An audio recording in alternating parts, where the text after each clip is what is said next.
ذاتی انتقام کبھی نہیں لیا. نبی پر پتھر مارے گئے، آپ نے ان کو معاف کر دیا. نبی کی بیوی کو پر تہمت لگائی گئی اما عائشہ پر، وہی عبداللہ ابن ابی جو نبی کو گالی دیتا تھا، یخرجن العز من الازل، سب سے بڑا عزت والا سب سے بڑے ذلیل کو نکال دے گا، وہی عبداللہ ابن ابی جس نے نبی اکرم کو سب سے بڑا ذلیل کہا. لیکن آپ نے کبھی اس سے انتقام نہیں لیا. جو حضرت عائشہ پر زنا کی تہمت لگاتا تھا، آپ نے کبھی اس سے انتقام نہیں لیا. یہاں تک کہ وہی رئیس المنافقین جب مرتا ہے، جب مرتا عبداللہ ابن ابی تو اس کا بیٹا روتے ہوئے آتا ہے، کہتا اللہ کے نبی میرا باپ منافق تھا، مر گیا، چلیے میں جانتا ہوں کہ برا تھا لیکن میرا باپ تھا، اے اللہ کے نبی میری ایک گزارش ہے. آپ نے پوچھا اے عبداللہ ابن ابی کے بیٹے تمہارے بہت سے احسانات ہیں اسلام کے اوپر، میرے اوپر، بتاؤ تو صحیح کیا فرمائش لے کر آئے ہو؟ مجھے دکھ ہے تمہارے باپ کا انتقال ہو گیا ہے. کہا اللہ کے نبی میرا باپ بڑا گناہگار تھا، مسلمانوں کی ماں عائشہ پر تہمت لگانے والا، آپ کو گالی دینے والا، میں جانتا ہوں میرا باپ بڑا ہی بدقماش تھا. اے اللہ کے نبی میرے باپ کی بخشش نہیں ہے، میں جانتا ہوں، لیکن میں اتنی سی گزارش کر رہا ہوں کہ میرا باپ تھا وہ. آپ جو چادر پہنے، جو چادر اوڑے ہوئے، اگر یہ چادر آپ مجھے دے دیں گے، میں یہ چادر اپنے باپ کی کفن کی جگہ پر رکھ دوں گا، کفن کے بجائے اس چادر میں اپنے باپ کو لپیٹ دوں گا اور اسی چادر میں دفن کرنا چاہتا ہوں. آپ نے پوچھا اے عبداللہ ابن ابی کے بیٹے اس چادر سے کیا ہو جائے گا؟ کہنے لگا عبداللہ ابن ابی کا بیٹا شاید آپ کی چادر کی وجہ سے جب میں اپنے باپ کو قبر میں لٹاؤں اور دفن کروں تو شاید اس چادر کی وجہ سے میرے باپ کے عذاب میں کمی آ جائے، اللہ میرے باپ کے عذاب میں تخفیف کر دے. اللہ کے نبی اڑتے ہیں اور وہ چادر اتار دیتے اور عبداللہ ابن ابی کو دے دے کے بیٹے کو دے دیتے. آئے عبداللہ ابن ابی کے بیٹے لے جا. ایک صحابی نے وہ چادر لپک لی. اے اللہ کے نبی جو آپ کی بیوی کو گالیاں دیتا ہو، تہمت لگاتا ہو، زندگی بھر جس نے آپ کو جینے نہ دیا ہو صحیح سے، اور آپ اپنی چادر اس کو دے رہے ہیں، اس کو کفن کی جگہ پر آپ نے فرمایا یہ چادر اس کو دے تو جو میں نے دی ہے. پھر آپ نے اس صحابی سے کہا اگر میری چادر اس کی کفن کی جگہ پر پہن لی جائے اور اس کو اسی چادر میں لپیٹ کر اگر قبر میں دفن کر دیا جائے تو آئے میرے دوست ہیں، میرے صحابی، اگر میری چادر کے اوڑھنے اور پہننے سے اللہ اس کے باپ کے عذاب میں کچھ کمی کر دے تو میرا کیا بگڑ جائے گا؟ میری رحمت میں کون سی کمی آ جائے گی؟ میرا نقصان کیا ہے؟ اگر اس کے باپ کے عذاب میں کمی ہو جائے تو میرا کیا بگڑ جائے گا؟ آپ نے اپنی چادر اس کو دے دی. جب چادر اس نے کفن کی جگہ پر پہنا دی تو عبداللہ ابن ابی کے بیٹے کا پھر خیال آیا کیوں نہ میں نبی اکرم سے جنازہ پڑھانے کے لیے کہہ دوں، اگر اللہ کے نبی دعائیں مغفرت کر دے تو شاید میرے باپ کی بخشش ہی ہو جائے. وہ پھر آیا کہنے لگا اللہ کے نبی ایک اور گزارش ہے. آپ نے فرمایا بولو کیا بات ہے؟ کہا اللہ کے نبی اگر آپ میرے باپ کا جنازہ پڑھا دیں نماز جنازہ تو آپ کا کیا بگڑ جائے گا؟ آپ نے کہا کچھ نہیں، چلو پڑھا دیتا ہوں. آپ اٹھ گئے، جنازے کو پڑھانے کے لیے آگے بڑھے. آپ اس ڈیڈ باڈی کے پیچھے آ گئے، عبداللہ ابن ابی کے پیچھے. حضرت عمر نے پیچھے سے کرتا پکڑا، قمیص. اے اللہ کے نبی اس منافق کا جنازہ میں نہیں پڑھانے دوں گا جو زندگی بھر آپ کو گالی دیتا ہے، آپ کی بیوی اما عائشہ پر زنا کی تہمت لگاتا ہے، میں اس کا جنازہ تو مت پڑھائیے، ہم آپ کو ایسا نہیں کرنے دیں گے. اللہ کے نبی حضرت عمر کو سمجھاتے ہیں اے عمر اگر میری دعائیں مغفرت کر دینے سے اللہم اغفر لحینا ومیتنا وشاہدنا وغائبنا پڑھ دینے سے، اگر دعائیں مغفرت کر دینے سے اگر اللہ اس کو بخش دیتا ہے، اس کی مغفرت کر دیتا ہے تو میرا کیا بگڑ جائے گا؟ میری رحمت میں کون سی کمی آ جائے گی؟ چھوڑو کچھ بات نہیں، وہ گزر گیا. آپ آگے بڑھے لیکن تھوڑی دیر میں جبرائیل امین آ گئے، منع کر دیا 70 مرتبہ بھی دعائیں مغفرت کرو گے تو اللہ قبول نہیں کرے گا.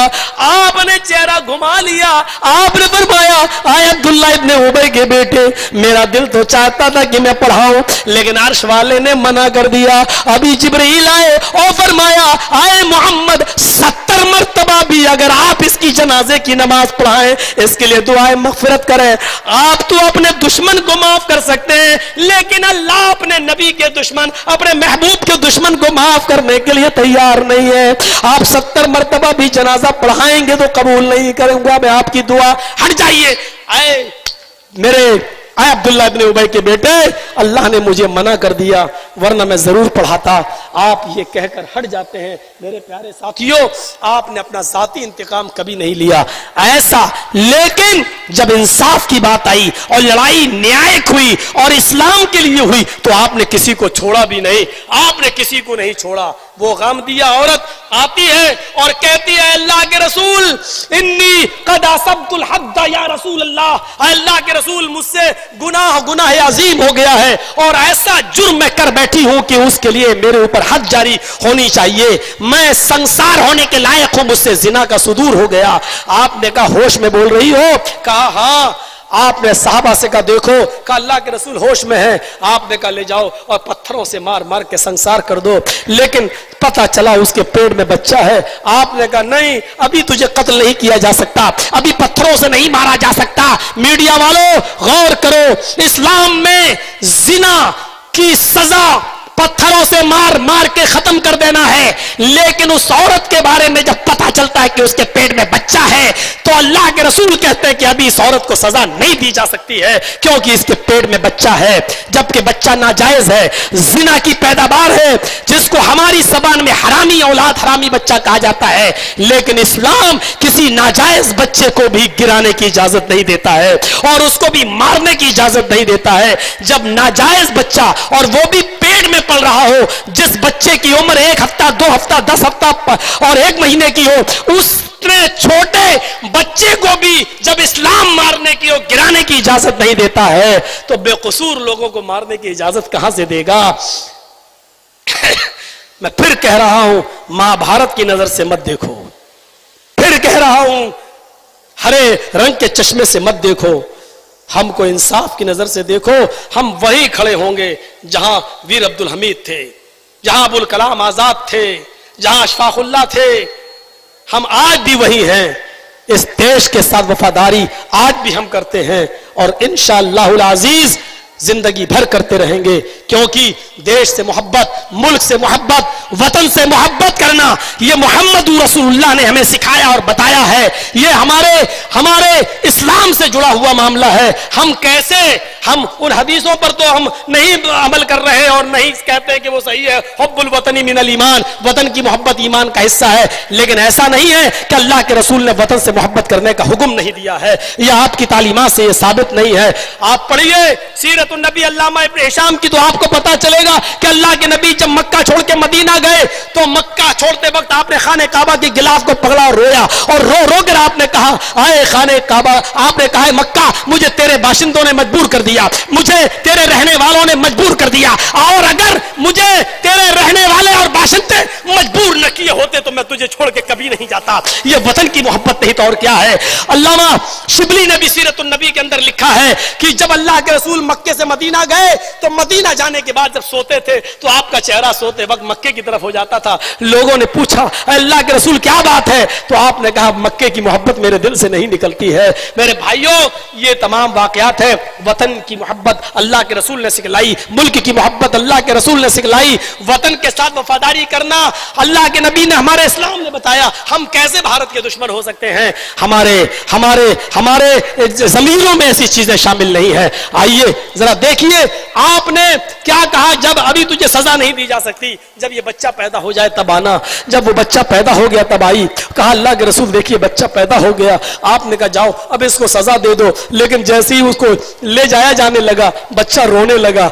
उस औरत ने कहा अल्लाह के रसूल के आखिरी मर्तबा में इस बच्चे को दूध पिला दूं? अल्लाह के रसूल ने कहा हाँ। उसने बच्चा ले लिया, चेहरा घुमा लिया, अपने पिस्तान से उस बच्चे को लगा लिया और दूध पिलाया, और पूरा पेट भर के दूध पिलाया, और वो बच्चा मुस्कुराने लगा। उसके होठों पर दूध अल्लाह के रसूल को दे देती है, लीजिए अब संभालिए, ये आपके की अमानत है, आपको सौंप रही हूं। मीडिया वालों, नाजायज बच्चा है, पता नहीं उसका बाप कौन है, छूत छात इस्लाम में नहीं है। और ऐसे नाजायज बच्चे को भी अल्लाह के रसूल अपनी गोद में ले रहे हैं। सीखो सीखो, ऐसे नाजायज बच्चे को भी अल्लाह के रसूल अपनी गोद में ले रहे हैं। वो औरत को सजा के लिए ले जाया जाने लगा, लेकिन नबी अकरम उस बच्चे के होठों पे लगा हुआ दूध देख रहे हैं। उस औरत को जो जा रही है कत्ल होने के लिए, आप उसको देखते हैं, कहते रोक लो, अभी इस औरत को सजा नहीं दी जा सकती है। औरत कहती है अल्लाह के रसूल मैं जल्दी जल्दी से सजा पाना चाहती हूँ ताकि दोज़ख की सजा से बच जाऊं, और आप कह रहे हैं अभी सजा नहीं दी जा सकती है। आपने कहा इस बच्चे की ग़िज़ा अभी तेरी पिस्तान में मौजूद है, अभी ये बच्चा तेरा दूध पीता है, अभी इस बच्चे को दूसरी औरत का नहीं तेरे दूध की जरूरत है। अर्श वाले ने इस बच्चे को पैदा करने से पहले इसकी ग़िज़ा तेरी पिस्तान में भर दी है, और मोहम्मद किसी मासूम बच्चे का हक नहीं मार सकता है। अभी इस बच्चे को तेरा दूध पीने का हक है, जब तक ये बच्चा तेरा दूध ना छोड़ दे और रोटी खाना शुरू नहीं कर दे, तब तक इस बच्चे को, तब तक तुझे सजा नहीं दी जा सकती है। मेरे भाइयों जरा तसव्वुर करिए, आप तसव्वुर कीजिए, ये जज थे मोहम्मद रसूलुल्लाह सल्लल्लाहु अलैहि वसल्लम, जो एक तरफ बच्चे का भी चेहरा देख रहे हैं, एक तरफ उस औरत को भी सजा देना चाहते हैं, लेकिन बच्चे का चेहरा सामने आ जाता है तो आप उस औरत की सजा को पोस्टपोन कर देते हैं, और जब वो बच्चा रोटी खाना शुरू कर देता और दूध छोड़ देता है, तब अल्लाह के रसूल कहते हैं आए अल्लाह, अब मोहम्मद की अदालत में कोई बहाना नहीं है, इस औरत को छोड़ने का मेरे पास कोई गुंजाइश नहीं है। अगर मेरे हाथ में होती गुंजाइश तो मैं और निकालता इस औरत को बचाने का, अब मेरे हाथ में कोई गुंजाइश नहीं है। साथियों ले जाओ, अब इस औरत को संसार कर दो पत्थरों से मार मार कर, क्योंकि अब इस बच्चे ने रोटी खाना सीख लिया है, अब पल जाएगा और कोई इस बच्चे को पाल लेगा। मेरे भाइयों तसव्वुर करो, ऐसा इंसाफ किया आपने, फिर उस औरत के सर पर पहला पत्थर पड़ता है, उसके खून का फव्वारा निकलता है, सर फट जाता है और खालिद इब्ने वलीद के कपड़े खराब हो जाते हैं, और खालिद इब्ने वलीद ने खून गिर जाने की वजह से कपड़ों पर उसको गाली दे दी।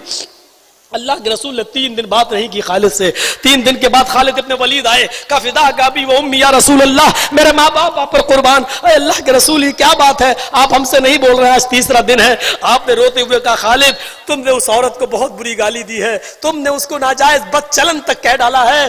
खालिद तुम्हारी जबान से जुमले अच्छे नहीं थे। कहा अल्लाह के रसूल वो बदचलन औरत, और उसके मैंने पत्थर मारा और पहला ही पत्थर से खून निकला और मेरे कपड़ों पे आ गया तो मेरे मुंह से नाजेबा जुमले निकल गए। आपने कहा खालिद जबान को लगाम दो, वो औरत आदतन बदचलन नहीं थी, उसका शौहर कई महीनों से घर में नहीं था और वो कंट्रोल नहीं कर सकी, और देहात में जंगल में जाकर पहाड़ के दामन में उसने जिना कर लिया किसी आदमी के साथ। लेकिन उसके बाद उसको एहसास भी हो गया और उसने अल्लाह के दरबार में पक्की सच्ची तौबा भी कर ली।